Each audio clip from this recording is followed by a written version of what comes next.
Hello and welcome to another episode of the Muvios podcast. And today I have a very, very special guest with me today. It is the one, the only Kevin Patterson.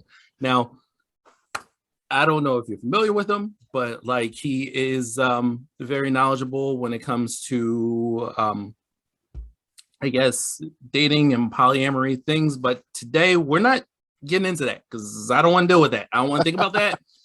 That's not my issue. Today I want to talk about stuff that gets us happy. Like I want to talk about music. We're going to talk about Marvel and this whole Spider-Man thing and what is happening, as well as just whatever pops into our heads. So absolutely. Let's get started. Kevin, so listen. When I first met you, you were wearing like a Wu-Tang shirt. And it looked like I can't remember. I feel like it was red. Oh, it was a Wu-Tang shirt. It had the Wu-Tang W, but on the inside it said Wakanda. There we go. Yes. There we go. Yes. So yeah, I wore that shirt yesterday. I still have it. so after I saw that, I was like, oh yeah. This is my guy right here. Like, now I myself, like when I came into the whole Wu-Tang thing, I mean, pretty much when mainstream pretty much kicked into it. Like I was living in the Maryland. I was living in PG County, as a matter of fact, but I came like I'm originally from Philly, but I was living in PG County, and I came to visit Philly from Maryland to hang out with my cousins. And my cousins were like heavy into Wu-Tang, and they pretty much turned me on to it.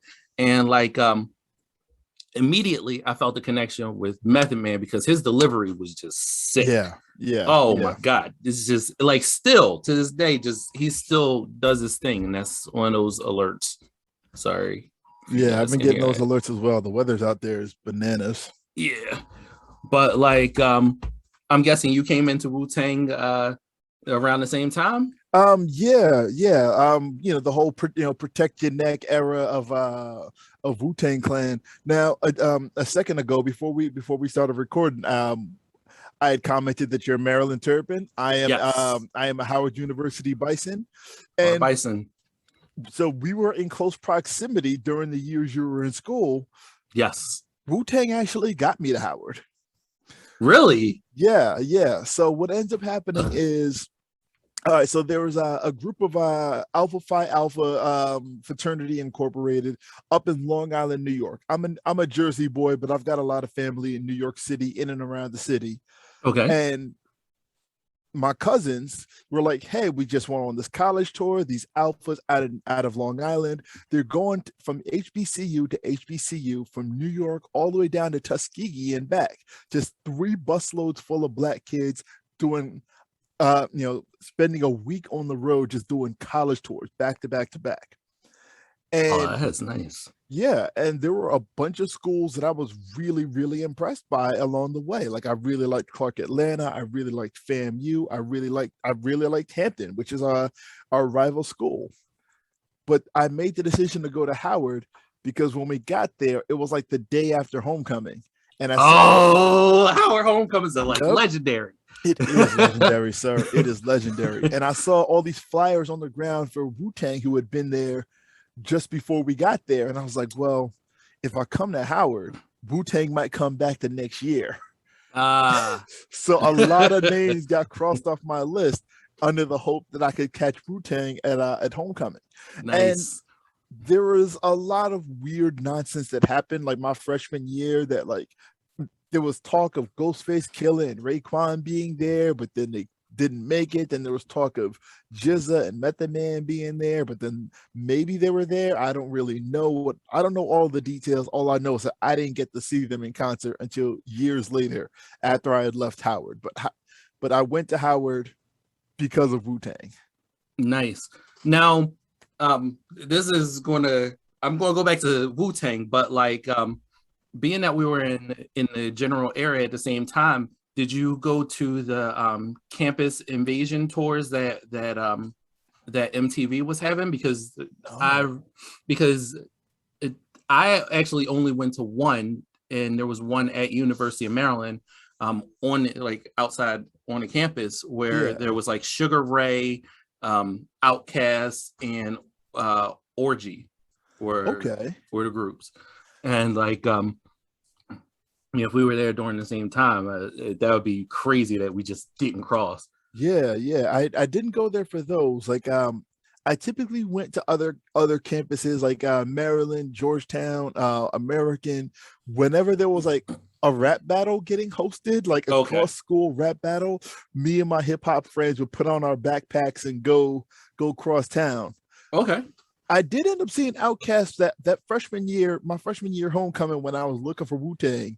We okay. ended up going to see Outkast, and this is Outkast just blowing up with elevators. This is A.T. Right, Elliott's right. Outkast. That's when I saw them. Yeah. Okay. Okay. So that's what's up. So do you have your favorite, like, pre Wu-Tang Saga? Let's get into that. Okay. Pre Wu-Tang Saga, did you have your favorite Wu-Tang members?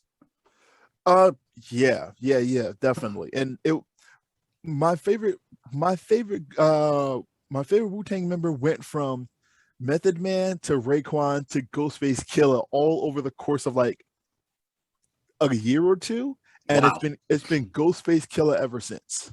Okay. Yeah. Okay. Now, I do like Ghostface because Ghostface does he seems very personable. Like Yeah. every time like something comes up online, like he's commenting on things online, he'll respond to the fans.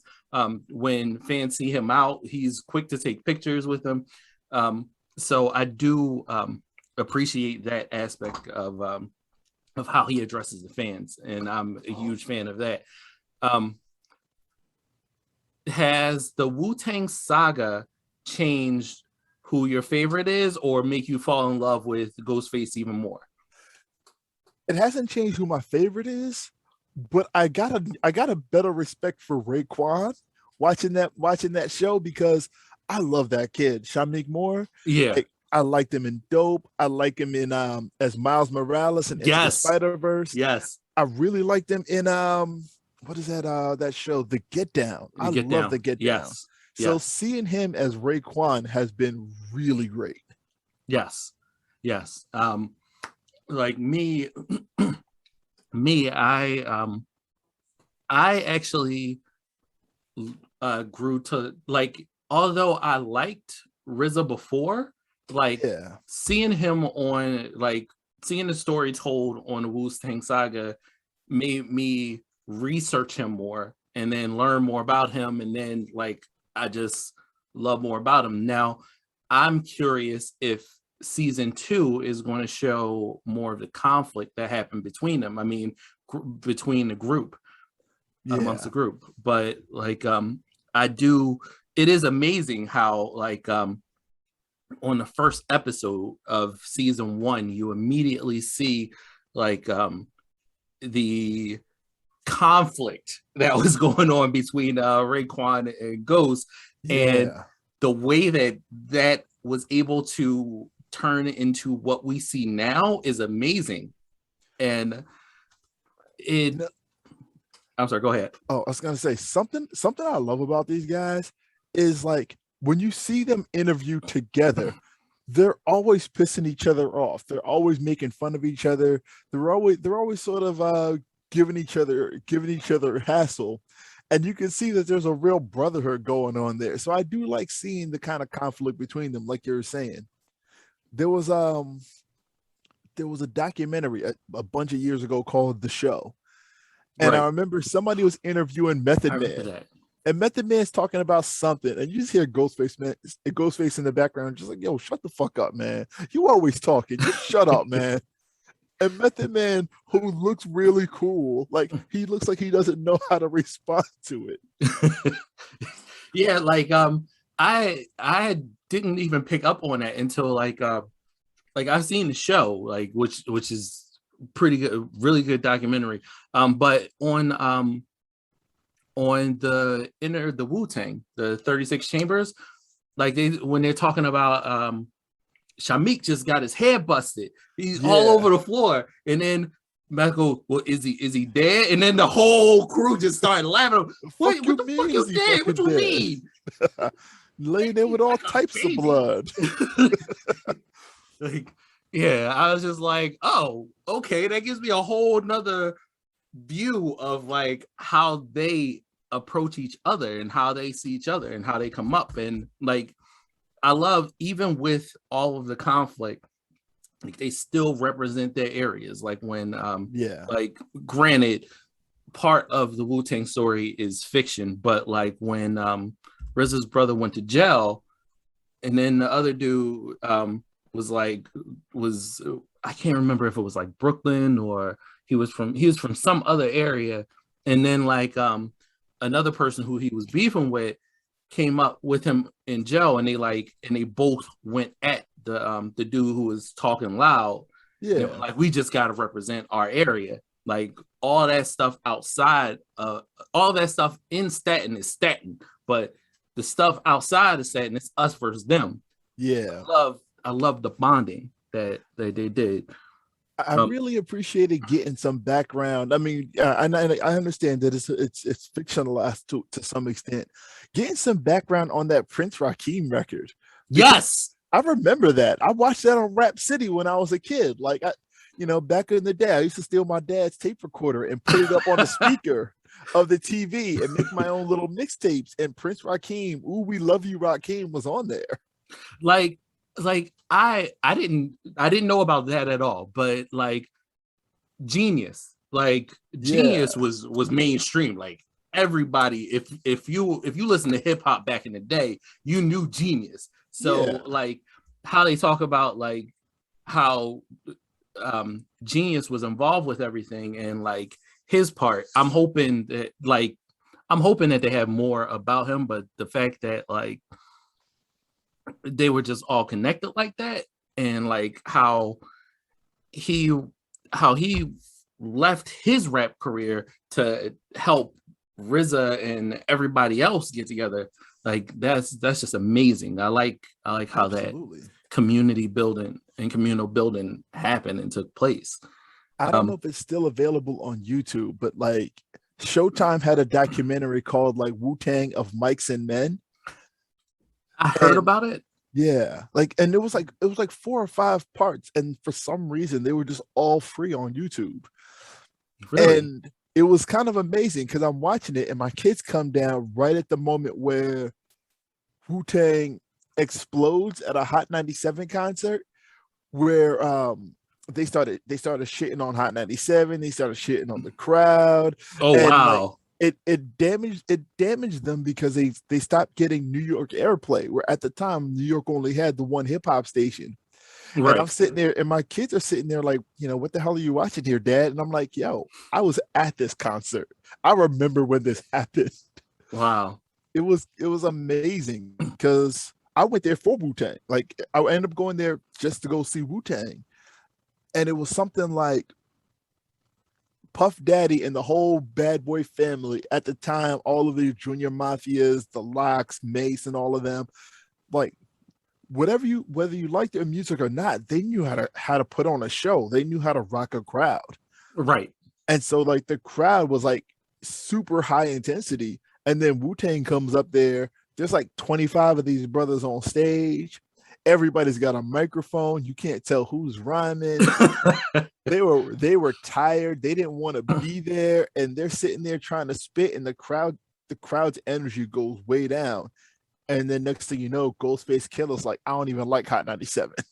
When I want to write, I listen to BLS. Fuck this crowd. Y'all gave more love to Heavy D. And next thing you know, they got their mics cut off and their radio airplay right up in New York. Wow. See, these are the stories. Yeah, that's a story that I did not know. Well, thank you. Thank you for that story. So besides Wu-Tang, like first of all, are there any stories or any things that you're looking forward to when it comes to the show? When it comes to the show, I want to see more of what they do with the Method Man character, sort of where he fits in, because like I like the guy Dave East who's playing Method Man. Right. He gets the voice and the mannerisms down really well. Like I want to Yeah, see he them do does. more with him. Okay. Okay. Yeah. I I want to see more of the members who aren't in the forefront. Yeah. Like because I just want to know more about the other members. Now you were talking about the of Mikes and Men. Now I heard about the Showtime about that Showtime special, and it was the 4 episodes, and I've been meaning to check that out, but I don't have Showtime. I have HBO. I have all these other things, but when you get all of the streaming things, it goes right back to the price of cable. Yep. Yep. And that's what I'm trying to avoid. Which is But why I had never seen it until I saw it on YouTube. And if they okay, ever take it off YouTube, I'll never be able to recommend it to anybody again. okay. So you say YouTube is okay. So everybody check out YouTube for that. Besides Wu-Tang, like what are some other musical acts that you are listening to or that you just reminisce to? I remember Chris Rock said something like, he said, whatever the music was that you were listening to around the time when you first started fucking, that's what the music you're going to listen to for the rest of your life. And I That sounds realized, about like, right. yeah, like that's what my collection looks like. I haven't been able to really keep up with a lot of new artists. Like I think the newest artist I've been able to really keep up with is like Kendrick Lamar. Like I really Okay. like what Kendrick Lamar does. What about in other genres? Whew, boy, like I said, it's been a while since I've kept up with anything new.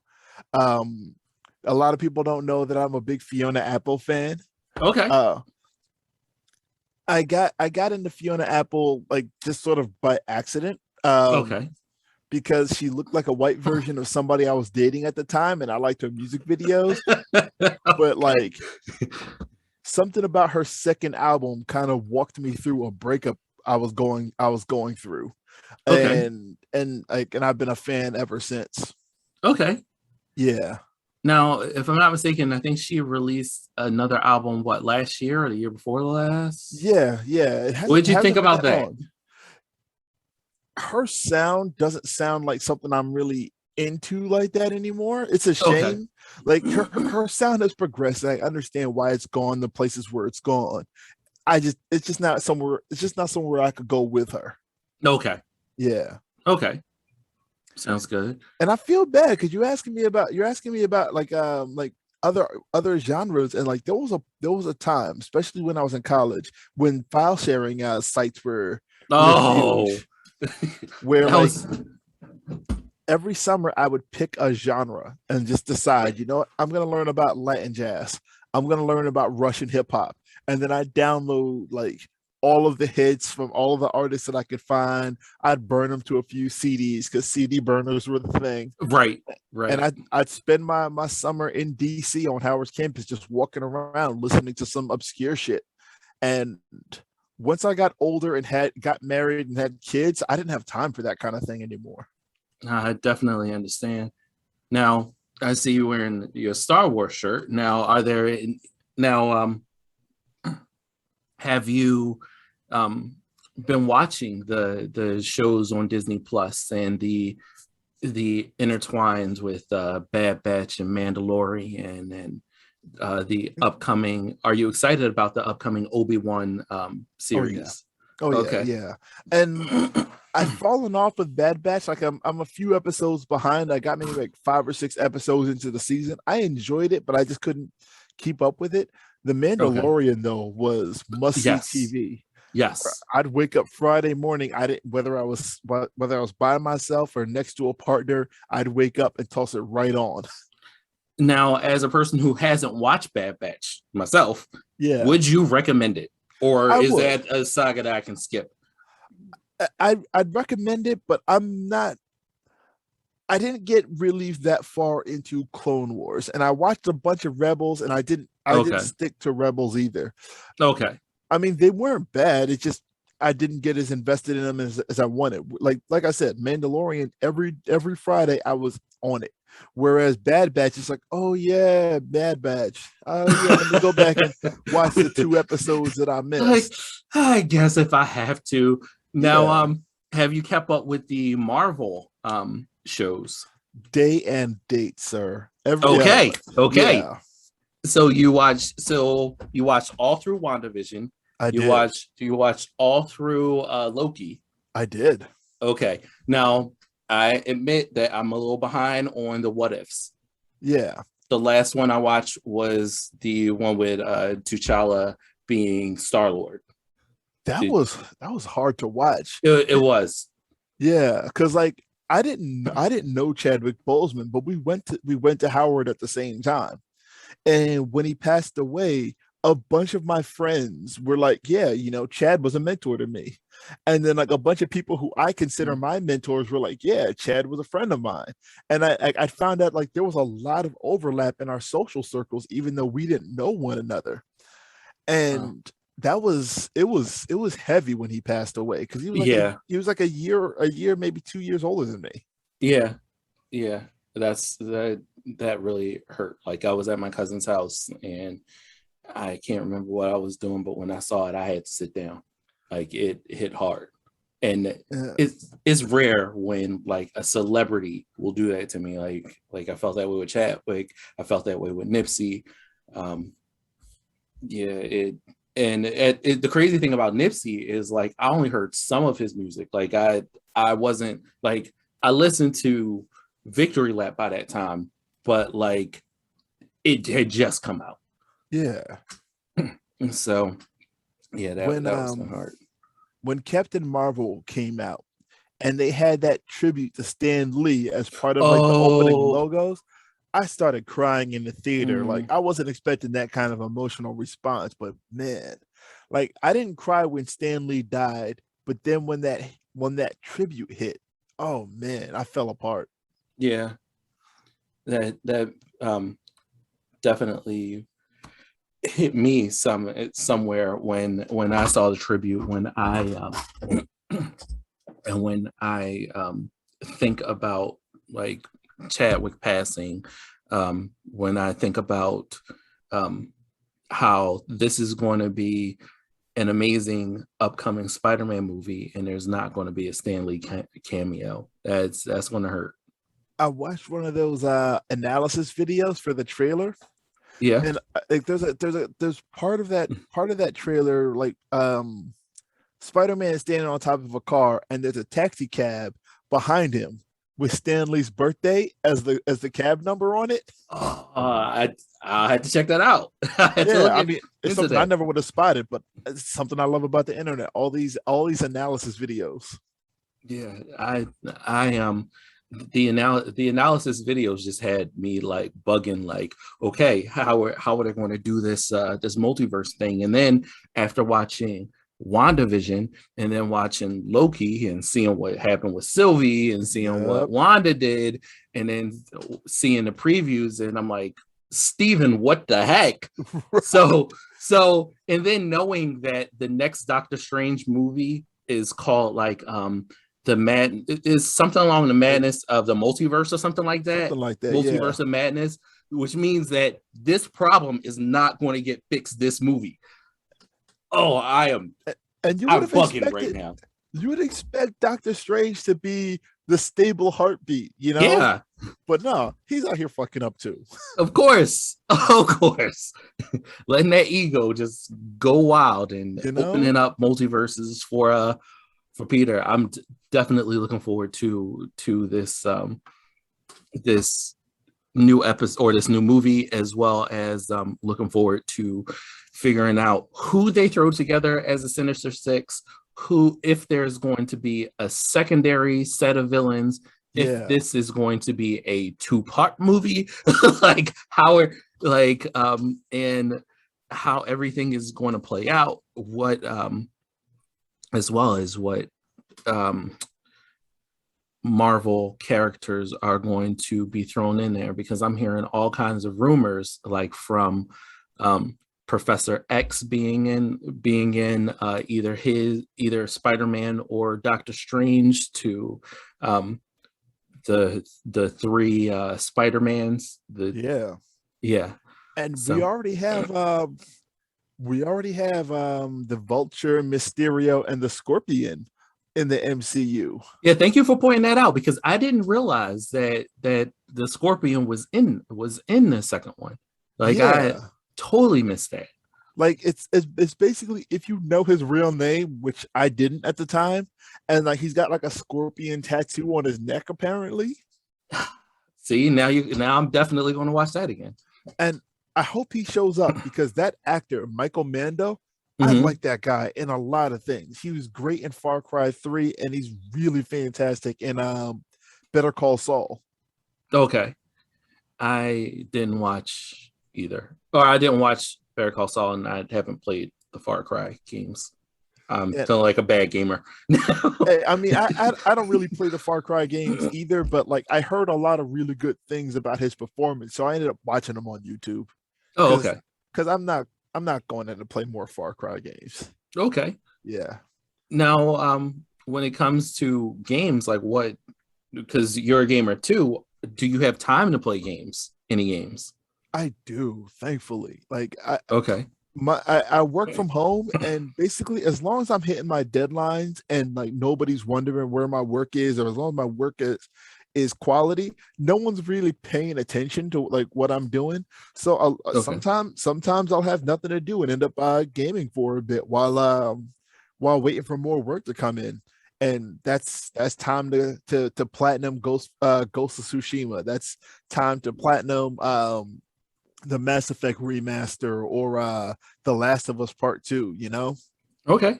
Well, I don't want to delve too much into that because I'm already wandering into the blur bar territory. If you were to go into the blur bar, um, I'd be but about that. yeah, I'm interested in you being on there too, because those guys, they just have an amazing dynamic, and I think that you'll feel well. And they talk about like comic books and um, movies and the stuff that we are into. So when it comes to the future of like your personal entertainment, what are three things, or yeah, what are three things, any media, that you are looking forward to? Ooh. I'm looking for whatever anything with Squirrel Girl. Okay. I want some live action Squirrel Girl. I don't know when, I don't know if, but I know that I want it. I Okay. know Anna Kendrick has been politicking for the role, and I'm like, cool, cool, cool. Anna Kendrick or somebody else, I don't care who. I want to see some Squirrel Girl represented on screen. Okay. Um, I haven't played the new Ratchet and Clank game yet, but I'm Okay. excited to see where that goes. I feel like it was free on PlayStation Plus. I'm not sure. That was I had that. That was Oh, that was they rebooted the original game, okay.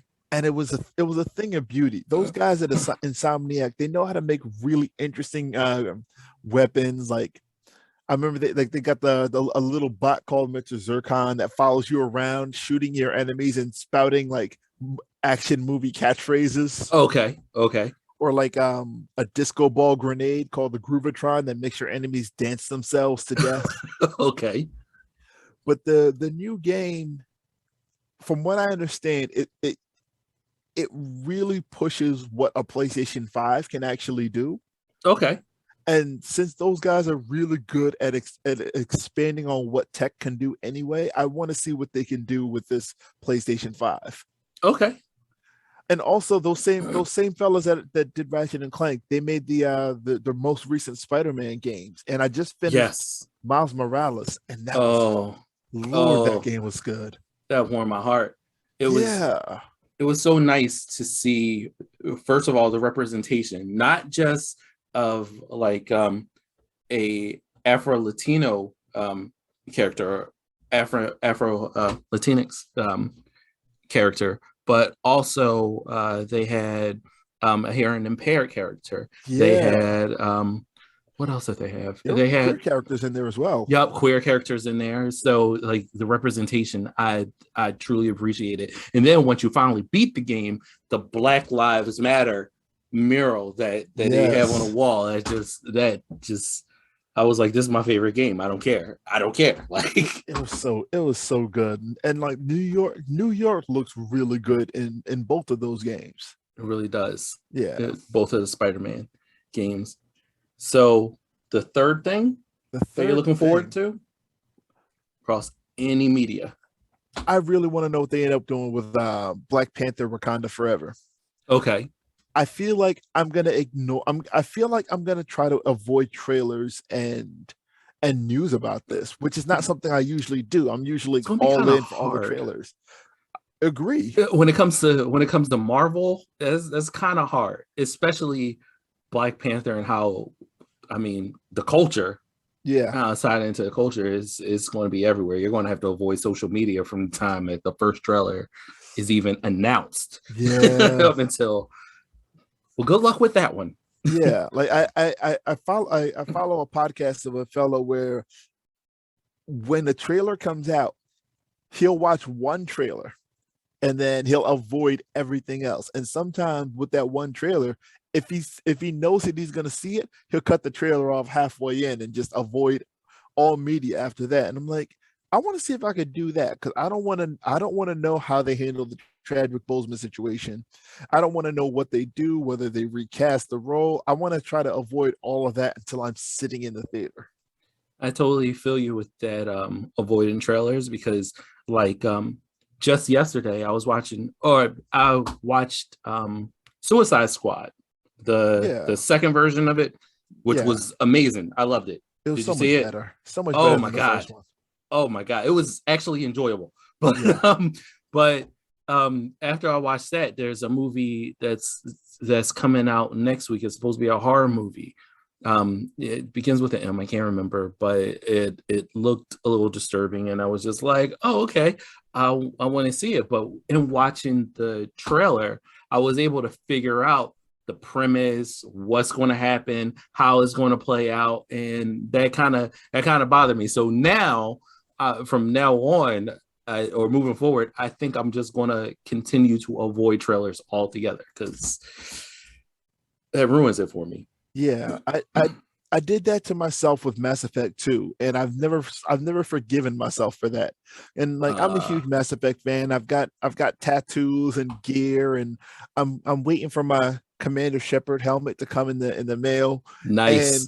And for like the month before that game came out, the developers BioWare every day they had like videos about like tips for each class, Mm, reveal videos for different characters, different trailers, behind the scenes with the developers, who's going to be voicing this character or that character.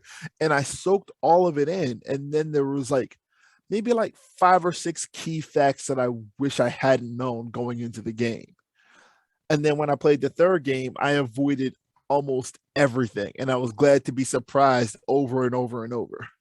I feel bad because when it comes to Mass Effect, I completed the first one. I don't know how many times. It's countless times. Yeah. Then when I played the second one, it felt more linear, Yeah. which kind of killed it for me. Fair. Fair. Yeah.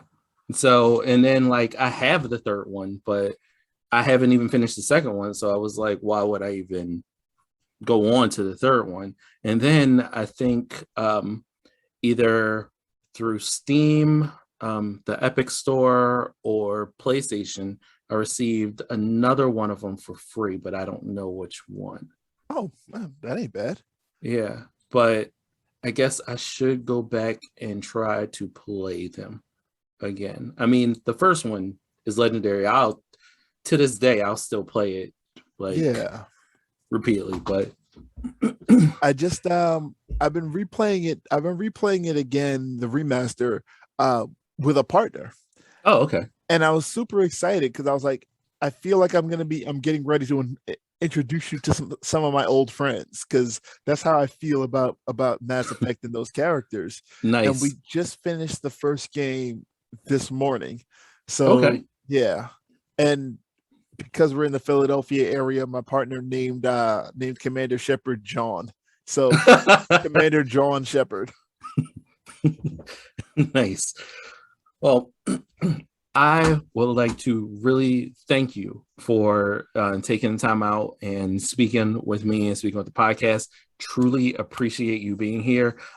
Hope to have you on here again, as well as hoping to see when when it's safe, hoping to Yeah. see you out and about.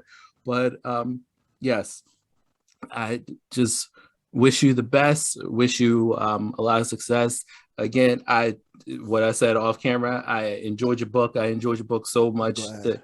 that like when I was starting to lose focus, I was just like, fuck it, I'm buying an audio book and went through that. Also bought it for my partner to study. But yeah, I'm glad. Like, there, around when that book came out, I got I got fucked up real bad by our local community.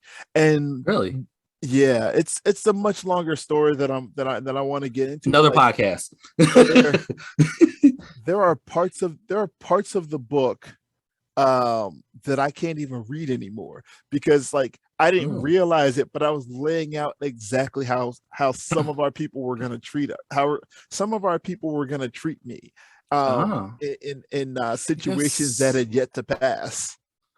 you know what? I guess that does make sense because like now that I think about it, stuff that you wrote and yeah, yeah, I guess that makes sense. It all connects. Yeah, no doubt. But I definitely appreciate you. I just wanted to tell you and give you your flowers now. Listen, Hey, thank you, you've sir. been such an amazing person and amazing influence for the things that I do. Like when I step out of line and you like bring me back, you like send me a message and all that. I appreciate the mentorship. Hey, yo, real So talk. I only do that. I only do that for black folks. White folks I set on fire on social media. Black folks, I'm like, hey, bro, let's have a real conversation about this. Like, right, yeah, because I love us, and I always want us to be great, 100% of the time. of course. Right. So I thank you. I wish you much success and thank you, the listener, everyone who's just checking this out. This will be on YouTube as well as Buzzsprout or your whatever you're listening to podcasts on, be it Spotify or Apple or whatever. But I do this every week on Wednesday. I'm not 100% sure when I'm going to post this, but probably for the 8th. But um, I again thank you for your time and thank you all for listening to the Movio's podcast. You have a good one.